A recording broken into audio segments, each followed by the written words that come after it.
right, welcome to Iron Financial. You're here because you want to forge a stronger portfolio. Our job is to cut through all the market noise and weakness to identify companies with true structural strength. And today, we are putting a company under the microscope that just dropped some absolutely explosive market-moving earnings. We're not just looking at the stock price. No, we're running a full engineering analysis, a complete stress test on the specialty retailer Five Below. Let's get into it. Okay, let's just start right here.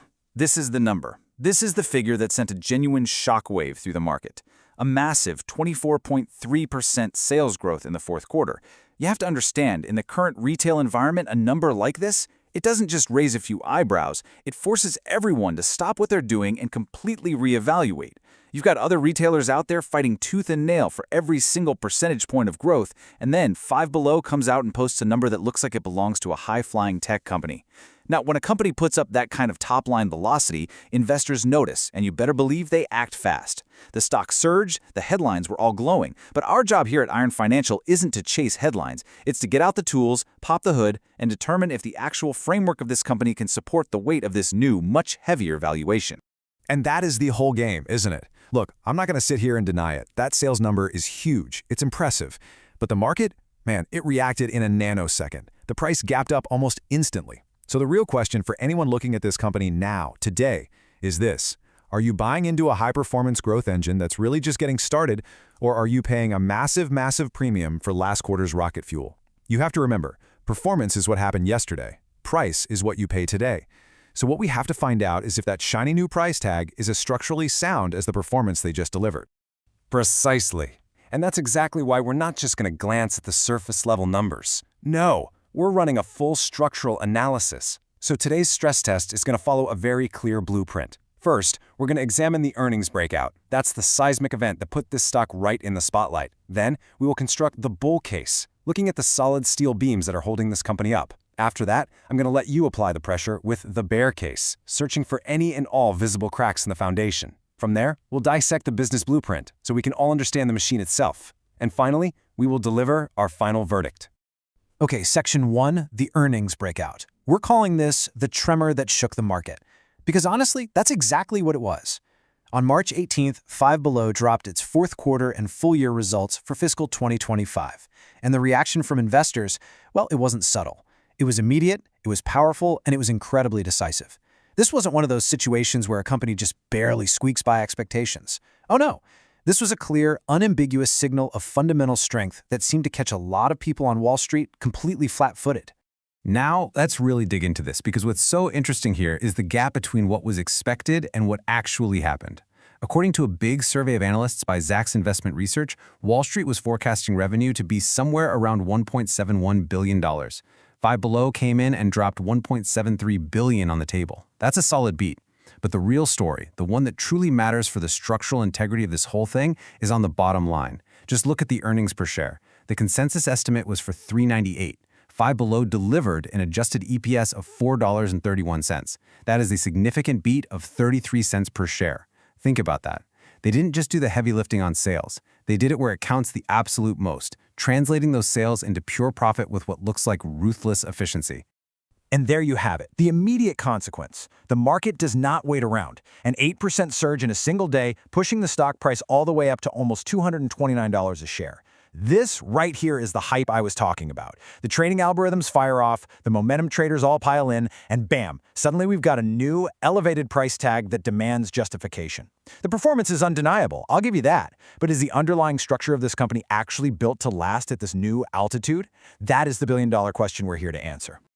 Absolutely, and it's time we find out. Let's move to Section 2, the bull case.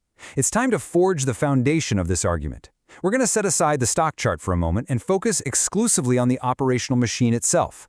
We're going to examine the core components, the solid steel beams that make this company a titan in its sector. This isn't about feelings or sentiment. This is about cold, hard structural integrity. Okay, let's start the barrage of core metrics. First up, $1.73 billion in revenue.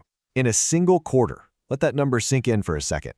For a retailer whose entire brand is literally built on value pricing, that is a staggering amount of volume.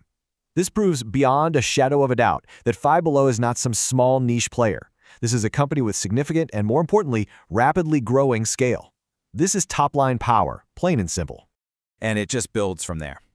This next metric, this is arguably the most critical number for any physical retailer, comparable sales growth, a blistering 15.4%.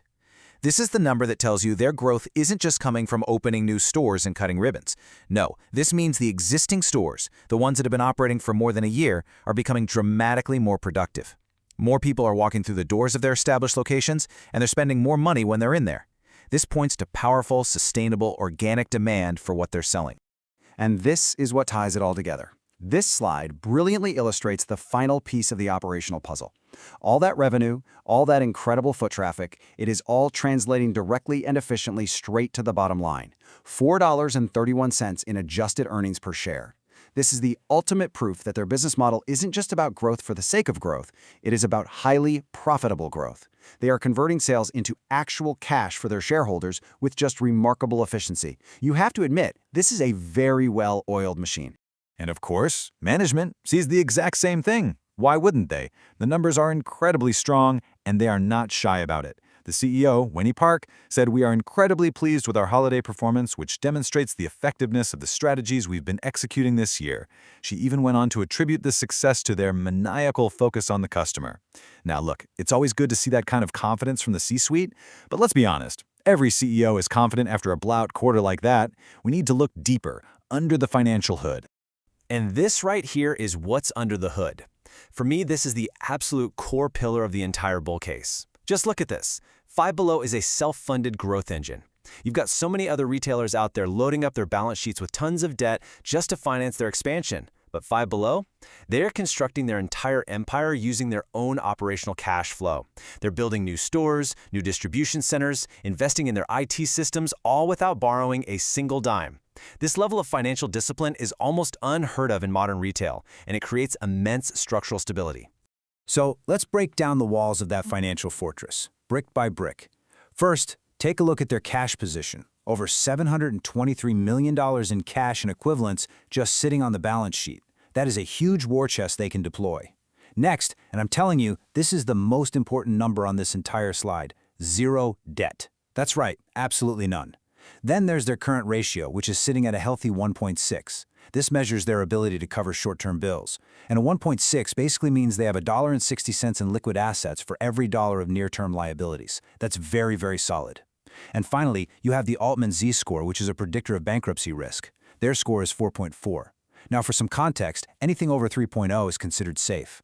A score of 4.4 is exceptionally strong. The point here is crucial. This isn't just a growth story. This is a story of fortified, stable, and incredibly disciplined growth.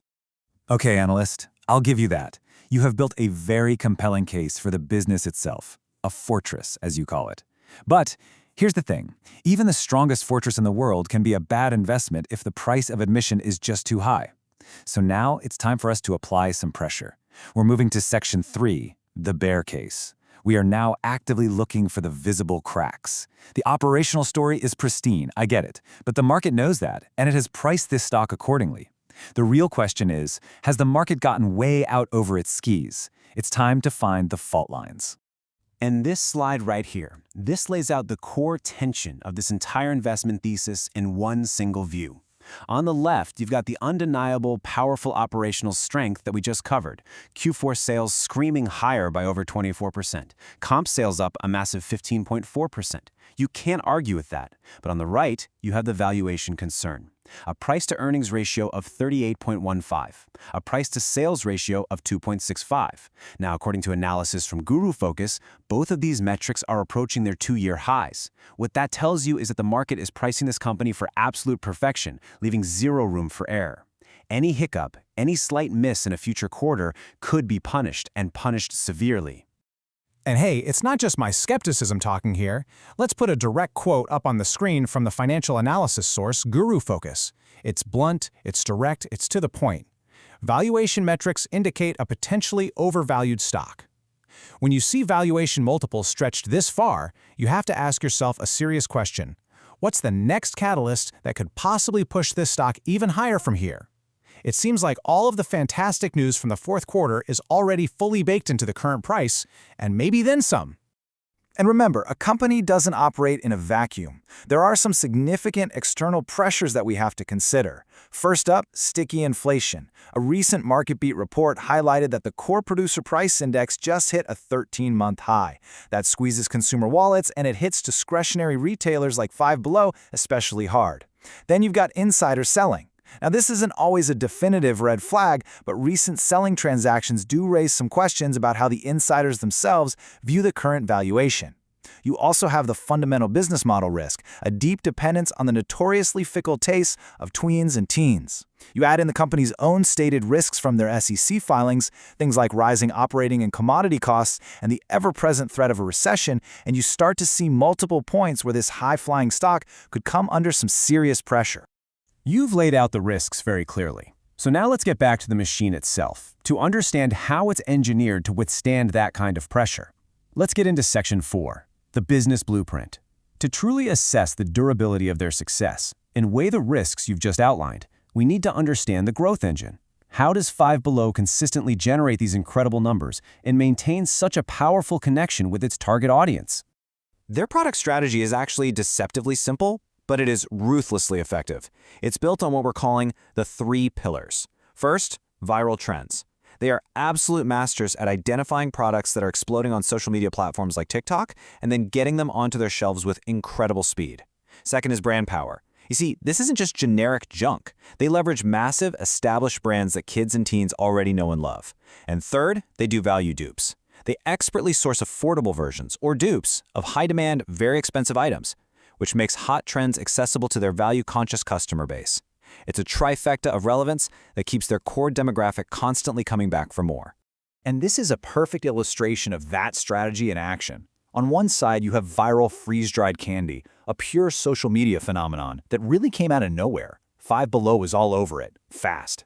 On the other side, you've got iconic Barbie merchandise, leveraging a timeless, multi-billion-dollar brand that has been around for decades. This product mix is their secret sauce. They managed to capture both the fleeting, explosive trend and the enduring, classic brand. It's a very, very smart way to de-risk their inventory. Think about it. One hot TikTok trend can fizzle out in a month, but a brand like Barbie, well, it isn't going anywhere. And they are delivering this killer product mix through one of the most aggressive physical expansion plans in all of retail. Just look at these numbers from their investor presentation. They ended 2023 with over 1,500 stores. They just wrapped up fiscal 2025 with over 1,900. But the real goal, the big one, is on the far right. They are targeting over 3,500 stores by the year 2030. They are literally aiming to nearly double their current footprint. They opened 150 net new stores in fiscal 2025 alone. So this is not a company that's sitting still. This is a company that's in a full-scale land grab for market share. And as we've already established, they're funding it all themselves. All right, we have stress-tested the engine, we've examined the chassis for cracks, and now we have reached the final section, the final verdict. This is our official engineer's report on Five Below. We've laid out the formidable strengths, and the skeptic has pointed out the potential stress fractures. It's time to put it all together. So let's walk through this final weigh-in, side by side. On the bull side, the structural strengths are just undeniable.